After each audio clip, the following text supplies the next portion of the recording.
Hello friends, welcome to GK classes by GSC. Friends, आज की इस वीडियो में मैं आपके लिए लेकर आई हूँ सभी एग्जाम्स का काफ़ी ज़्यादा इम्पोर्टेंट टॉपिक का नाम है भारत की नदियाँ। देखिए, इस टॉपिक से हर एग्ज़ाम में 2 से 3 क्वेश्चन अक्सर देखने को मिलते ही हैं। ठीक है, तो यदि आप किसी भी एग्ज़ाम की तैयारी कर रहे हैं तो ये वीडियो आप सबके लिए काफ़ी ज़्यादा बेनिफिशियल रहने वाली है, काफ़ी इम्पोर्टेंट वीडियो है। तो वीडियो के एंड तक बने रहिएगा, वीडियो को बिल्कुल भी स्किप नहीं करना है, वीडियो को पूरा देखना है लगातार। ठीक है, तो चलिए देखते हैं। सबसे पहले तो हम बात करें कि जो नदियों द्वारा प्रमुख आकृति बनाई जाती हैं, जिनमें है ज्वार नद और डेल्टा, ये क्या होते हैं। ठीक है, तो सबसे पहले ज्वार नद के बारे में बात करें तो सागर तट पर स्थित आधा बंद खारे पानी का वह क्षेत्र जहाँ नदियों का ताज़ा पानी समुद्र के खारे पानी के साथ मिलता है, ठीक है, उसको कहते हैं ज्वार नद मुख। बात करें डेल्टा की तो नदी यह नहीं है, यह है नदी। ठीक है, तो नदी जहाँ महासागर से मिलती है उस जगह नदी द्वारा बहाकर लाई गई मिट्टी के कारण नदी की धारा कई धाराओं में बढ़ जाती है और उस त्रिभुजाकार क्षेत्र को डेल्टा कहते हैं। और ये बात ध्यान रखिएगा कि डेल्टा प्राय उपजाऊ मिट्टी का निर्माण करती है, क्योंकि मिट्टी जो लाई जाती है उसके द्वारा अपशिष्ट, उसमें कई सारे खनिज पदार्थ होते हैं जिससे कि मिट्टी बहुत ज़्यादा उपजाऊ बनती है। ठीक है, तो चलिए आगे देखते हैं। ये रहा ज्वार नद और डेल्टा। ये रहा ज्वार नद की नदियों द्वारा मीठा जल लाया जाता है और सागर के खारे पानी के साथ मिला दिया जाता है, तो इसको कहते हैं ज्वार नद मुख। ये रहा डेल्टा। नदियाँ जब अपशिष्ट मिट्टी के कारण कई धाराओं में बढ़ जाती हैं तो एक त्रिभुजाकार आकृति बना देती हैं, तो इस आकृति को क्या कहते हैं, डेल्टा कहते हैं। ठीक है, देखिए फ्रेंड्स, मेरा गला थोड़ा ख़राब है, थोड़ा एडजस्ट करके चलिएगा। ठीक है, बात करते हैं भारत के अपवाह तंत्र के बारे में। जो भारत का नदी अपवाह तंत्र है उसके 2 भाग हैं, एक तो है हिमालयी अपवाह तंत्र और एक है प्रायद्वीपीय अपवाह तंत्र। मतलब वो नदियाँ जो कि हिमालय से निकलती हैं उनमें 3 प्रमुख तंत्र हैं, सिंधु नदी तंत्र, गंगा नदी तंत्र और ब्रह्मपुत्र नदी तंत्र। ठीक है, और प्रायद्वीपीय अपवाह तंत्र की कई सारी नदियाँ हैं जिनमें है नर्मदा, ताप्ती, महानदी, गोदावरी, कृष्णा और कावेरी, और भी कई सारी छोटी छोटी नदियाँ हैं जिनके बारे में हम बात करेंगे। ठीक है, तो चलिए आगे देखते हैं कौन कौन सी नदियाँ हैं। सबसे पहले बात करें ब्रह्मपुत्र नदी के बारे में। ठीक है, तो ब्रह्मपुत्र नदी तिब्बत के मानसरोवर झील के निकट से निकलती है। कहाँ से निकलती है, तिब्बत के मानसरोवर झील के निकट से। ठीक है, इस नदी का अधिकांश भाग भारत के बाहर स्थित है और यह यू टर्न लेती हुई इस तरह से अरुणाचल प्रदेश से होकर भारत में प्रवेश कर जाती है और इसे तिब्बत में सांगपो कहते हैं, असम घाटी में ब्रह्मपुत्र कहते हैं, अरुणाचल प्रदेश में दिहांग कहते हैं। ठीक है, ये अक्सर पूछा जाता है प्रश्न कि ब्रह्मपुत्र नदी को किस किस स्थान पर क्या क्या नामों से पुकारते हैं। ठीक है, तो काफ़ी इम्पोर्टेंट पॉइंट है, ध्यान रखिएगा। यह असम व बांग्लादेश में आपदा पैदा करने के लिए भी जानी जाती है। मतलब जब इसका पानी उफान पर आ जाता है तो यह यहाँ पर बाढ़ ले आती है। ठीक है, और इसे बांग्लादेश में जमुना कहते हैं। और जो गंगा और ब्रह्मपुत्र का संयुक्त रूप है इसको मेघना के नाम से जाना जाता है। ठीक है, और विश्व का जो सबसे बड़ा नदी डेल्टा है सुंदरवन डेल्टा, वह भी गंगा और ब्रह्मपुत्र के संयुक्त धारा से इसका निर्माण होता है। ठीक है, और बंगाल की खाड़ी में गिर जाती है। बात करें ब्रह्मपुत्र की सहायक नदियों के बारे में तो इसकी प्रमुख सहायक नदियाँ हैं तीस्ता, सुबनसिरी, कामेंग, मानस, दिबांग, लोहित और बराक, ये इसकी प्रमुख सहायक नदियाँ हैं। ठीक है, अब बात करें इम्पोर्टेंट पॉइंट के बारे में कि जो ब्रह्मपुत्र, सतलुज और सिंधु, ये तीनों नदियाँ तिब्बत के मानसरोवर झील के पास से निकलती हैं। ठीक है, तो ये ध्यान रखना है। चलिए आगे बात करते हैं। देखिए, ये रहा, इसको जूम कर लें थोड़ा।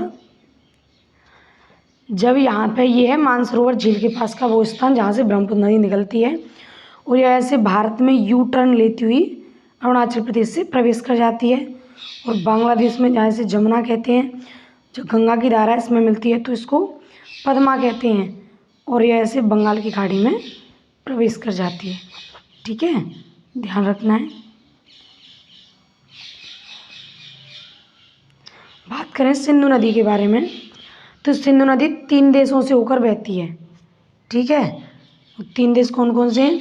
एक तो चीन का तिब्बत हो गया, भारत हो गया और पाकिस्तान। यह चीन के तिब्बत स्थित मानसरोवर झील के निकट से निकलती है। और जो भारत का लेह शहर है, ये रहा भारत का लेह शहर, यह सिंधु नदी के तट पर स्थित है। ठीक है, इंपॉर्टेंट है, याद रखना है। बात करें इसकी सहायक नदियाँ, तो उनमें चिनाब, झेलम, रावी, व्यास और सतलज, ये 5 इसकी बहुत इंपॉर्टेंट सहायक नदियाँ हैं। और यह नदी अरब सागर में गिर जाती है। देखिए यहाँ से निकलती है और इस तरह पाकिस्तान होते हुए यह अरब सागर में गिर जाती है। ठीक है, आगे बात करते हैं चिनाब नदी के बारे में। तो चिनाब नदी सिंधु नदी की सबसे बड़ी सहायक नदी है। ठीक है, और इसको चंद्रभागा नाम से भी जाना जाता है। यह पाकिस्तान में सिंधु नदी में मिल जाती है। लेकिन सिंधु नदी में मिलने से पहले इसमें झेलम, रावी, सतलज, ब्यास, ये 4 नदियाँ आकर पहले चिनाब नदी में मिलती हैं और तब यह सिंधु नदी में मिलती है। ठीक है, बात करें झेलम नदी के बारे में, तो झेलम नदी का उद्गम स्थल है कश्मीर घाटी के बैरीनाग झील के निकट से। ये रहा, यहाँ से कश्मीर घाटी के बैरीनाग झील के निकट से झेलम नदी निकलती है और पाकिस्तान के जंग के निकट यह चिनाब नदी में मिल जाती है। यहाँ पर पाकिस्तान के जंग के निकट यह चिनाब नदी में मिल जाती है। ठीक है, अब बात करते हैं गंगा नदी की, जो कि भारत की सबसे ज़्यादा इम्पोर्टेंट नदी है।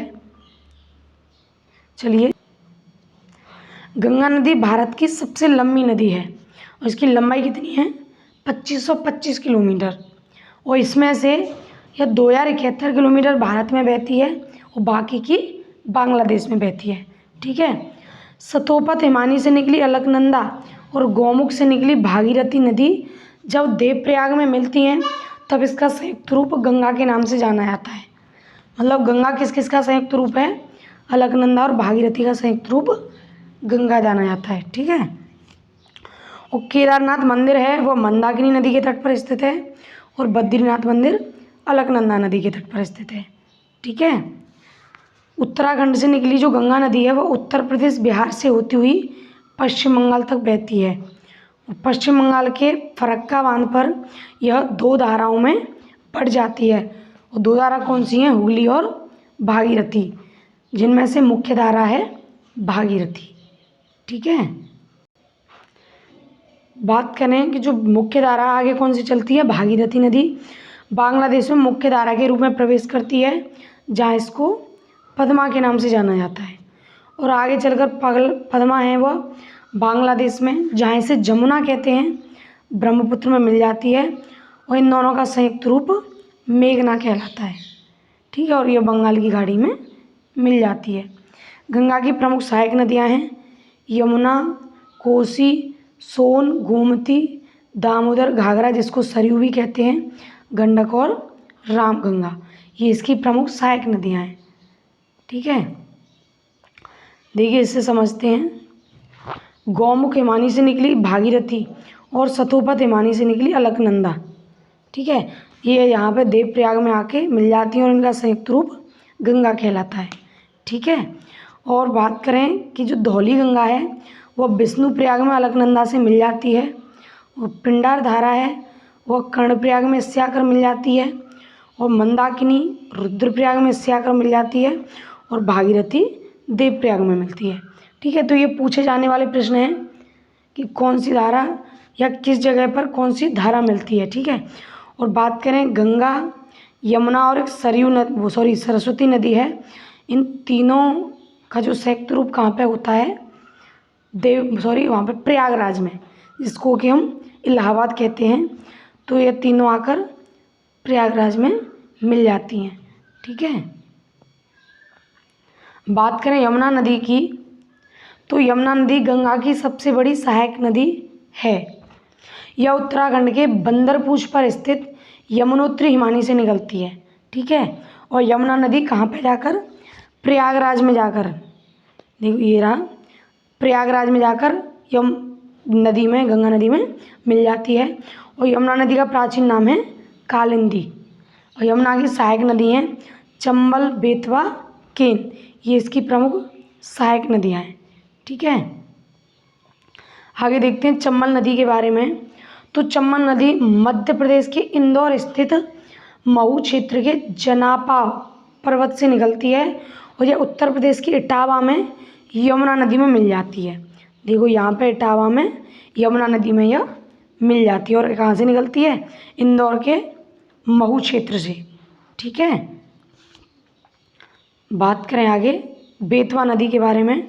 तो बेतवा नदी मध्य प्रदेश के भोपाल से निकलती है, यहाँ से भोपाल से, और यह उत्तर प्रदेश के हमीरपुर में यमुना नदी में मिल जाती है। ठीक है, और इसका कोई एक इम्पोर्टेंट पॉइंट है कि जो सांची स्थान है वो बेतवा नदी के किनारे ही स्थित है। जहाँ पे सांची का स्तूप अशोक ने बनवाया था, उस सांची स्थान कहाँ पे स्थित है? बेतवा नदी के किनारे। ठीक है, बात करें कोसी नदी के बारे में। तो कोसी नदी नेपाल में हिमालय से निकलती है। कहाँ से निकलती है? नेपाल से। और इसमें आने वाली बाढ़ में बिहार में अधिक मात्रा में तबाही देखने को मिलती है कोसी नदी से, इसलिए इसे बिहार का शोक कहते हैं। यह पूछा हुआ प्रश्न है कि बिहार का शोक किस नदी को कहते हैं?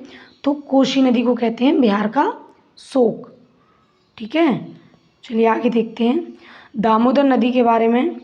दामोदर नदी झारखंड के छोटा नागपुर पठार से निकलती है और इसको बंगाल का अभिशाप कहते हैं। क्या कहते हैं? बंगाल का अभिशाप। ठीक है, चलिए गोमती नदी के बारे में देखते हैं। गोमती नदी उत्तर प्रदेश के पीलीभीत स्थित गोमत ताल से निकलती है। कहाँ से? गोमती नदी गोमत ताल से, और गोमत ताल को फुलहर झील भी कहते हैं। यह भी पूछा हुआ प्रश्न है कि फुलहर झील कहाँ पर स्थित है? तो यह उत्तर प्रदेश में स्थित है। ठीक है, और इसको गोमत ताल भी कहते हैं। और एक और बात, जो लखनऊ शहर है, कौन सा? लखनऊ शहर है, वो गोमती नदी के किनारे स्थित है। ठीक है, तो चलिए बात करें आगे सोन नदी के बारे में। सोन नदी मध्य प्रदेश के अमरकंटक की पहाड़ी से निकलती है और यह पटना के निकट गंगा नदी में मिल जाती है। कहाँ पे? पटना के पास। और सोन नदी और यमुना नदी के बीच जो जल विभाजन का काम है वो कैमूर की पहाड़ियाँ करती हैं। कौन सी? कैमूर की पहाड़ियाँ। देखिए ये रही यमुना नदी और ये रही सोन नदी और ये रही कैमूर की पहाड़ियाँ, इनके बीच जल विभाजन का कार्य करती हैं ये पहाड़ियाँ। ठीक है, पूछा हुआ प्रश्न है, ध्यान रखना है। चलिए आगे बात करें नर्मदा नदी के बारे में। तो नर्मदा नदी कहाँ से निकलती है? मध्य प्रदेश के अमरकंटक से निकलती है नर्मदा नदी, और यह खंबात की खाड़ी गुजरात के पास जाकर अरब सागर में मिल जाती है। और यह मध्य प्रदेश की सबसे बड़ी नदी है। मध्य प्रदेश की सबसे बड़ी नदी है नर्मदा नदी, और मध्य प्रदेश की जीवन रेखा कहते हैं इसको। नर्मदा नदी को मध्य प्रदेश की जीवन रेखा कहते हैं। बात करें ताप्ती नदी की, तो ताप्ती नदी कहाँ से निकलती है? मध्य प्रदेश के बैतूल जिले के निकट सतपुड़ा पहाड़ियों से निकलती है और यह अरब सागर में जाकर गिर जाती है ताप्ती नदी। ठीक है, बात करें आगे माही नदी के बारे में। तो माही नदी मध्य प्रदेश के विंध्याचल पर्वत श्रेणी से, कहाँ से? विंध्याचल पर्वत श्रेणी से निकलती है और यह भी खंबात की खाड़ी में मिल जाती है। और माही नदी भारत की एकमात्र ऐसी नदी है जो कर्क रेखा को 2 बार काटती है। और यह प्रश्न पूछा जा चुका है कि भारत की वह कौन सी नदी है जो कि कर्क रेखा को 2 बार काटती है? तो वह है माही नदी। ठीक है, गोदावरी नदी के बारे में बात करें तो गोदावरी नदी प्रायद्वीपीय भारत की सबसे लंबी नदी है। प्रायद्वीपीय भारत की सबसे लंबी नदी कौन सी है? गोदावरी नदी, और यह महाराष्ट्र के नासिक जिले के त्र्यंबकेश्वर से निकलती है और यह बंगाल की खाड़ी में गिर जाती है। इसकी सहायक नदियां हैं पेनगंगा, इंद्रावती, प्राणहिता और एक है वेनगंगा। पेनगंगा, वेनगंगा, इंद्रावती और प्राणहिता, ये गोदावरी की सहायक नदियां हैं। ठीक है, आगे बात करें कृष्णा नदी के बारे में। तो कृष्णा नदी प्रायद्वीपीय भारत की दूसरी सबसे बड़ी नदी है। पहली कौन सी है? गोदावरी, और दूसरी है कृष्णा नदी। यह महाराष्ट्र के महाबलेश्वर के पास से निकलती है और इसकी सहायक नदियां हैं तुंगभद्रा, कोयना और भीमा। ये इसकी प्रमुख सहायक नदियां हैं। महानदी के बारे में बात करें तो महानदी छत्तीसगढ़ और उड़ीसा की प्रमुख नदी है। यह छत्तीसगढ़ के रायपुर के निकट सिहावा पहाड़ी से निकलती है और डेल्टा का निर्माण करते हुए बंगाल की खाड़ी में गिर जाती है। बात करें आगे कावेरी नदी के बारे में तो सॉरी ये वही है नहीं, कावेरी नदी ये मिसप्रिंट हो गई है। जो कावेरी नदी है वह कर्नाटक के कुर्ग के निकट ब्रह्मगिरी पहाड़ियों से, इसको हटा दें, कावेरी नदी है वह कर्नाटक के कुर्ग के निकट से ब्रह्मगिरी पहाड़ियों से निकलती है और इसे दक्षिण भारत की गंगा कहते हैं। यह प्रश्न पूछा जाता है कि दक्षिण भारत की गंगा किसे कहते हैं, तो इस कावेरी नदी को दक्षिण भारत की गंगा कहते हैं। लूनी नदी के बारे में बात करें तो लूनी नदी अजमेर के निकट अरावली पहाड़ी के निकट नाग पहाड़ से निकलती है और यह राजस्थान से होते हुए गुजरात के जो कच्छ का रण है वहाँ पे विलुप्त हो जाती है। ठीक है, बात करें आगे काली नदी के बारे में तो काली नदी को शारदा और काली गंगा के नाम से भी जाना जाता है और हिमालय स्थित काला पानी नामक स्थान से निकलती है। काली नदी पूर्व की ओर नेपाल और भारत की अंतर्राष्ट्रीय सीमा बनाती है। तो काली नदी नेपाल और भारत की अंतर्राष्ट्रीय सीमा का निर्माण करती है काली नदी। ठीक है, अब देखिए नदियों के बारे में कुछ महत्वपूर्ण तथ्य हैं जो कि अक्सर एग्जाम में पूछे जाते हैं। ठीक है, बात करें सिंधु जल समझौते के बारे में तो यह एक समझौता है जो कि 1960 में हुआ था और इसमें मध्यस्थता किसने की थी? विश्व बैंक ने, जो वर्ल्ड बैंक है उसने इसमें मध्यस्थता की थी। ठीक है, तो पानी के वितरण के लिए 1960 में हुई भारत और पाकिस्तान के बीच एक जल संधि है यह।